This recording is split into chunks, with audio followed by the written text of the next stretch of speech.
তুমি যদি জীবনে একটি অভ্যাস বদলাতে পারো, তাহলে জীবনে অনেক শান্তি পাবে, অনেক তৃপ্তি পাবে। তোমার মনের যত আক্ষেপ, পাওয়া না পাওয়ার যত বেদনা, যত হতাশা, ফ্রাস্ট্রেশন সব কিছু দূর হয়ে যাবে যদি একটা অভ্যাস পরিবর্তন করতে পারো। সেই অভ্যাসটা হলো নিজেকে অন্যের সাথে তুলনা করা। দেখো, এই সোশ্যাল মিডিয়ার যুগে এসে, এই ফিল্টারের যুগে এসে, এই এডিটিংয়ের যুগে এসে মানুষ তোমাকে রিয়েলিটিটা দেখাবে না। একটা মানুষ 10টা পিকচার ক্যাপচার করার পরেও সেই পিকচারটাই স্টোরিতে স্ট্যাটাস দেয় যেই পিকচারটা সব থেকে ভালো হয়েছে। তাহলে তুমি কিভাবে বিশ্বাস করো যে মানুষ রিয়েলিটিটা তোমাকে দেখাবে এই জমানায় এসে?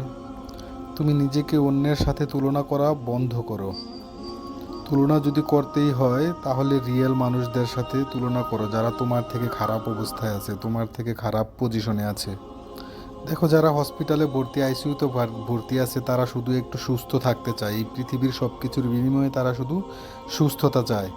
আর সেই সুস্থ থেকেও তুমি আল্লাহর শুকরিয়া আদায় করছো না। তুমি ভাবছো তুমি অসুখে আছো, তুমি তুমি খারাপ অবস্থায় আছো।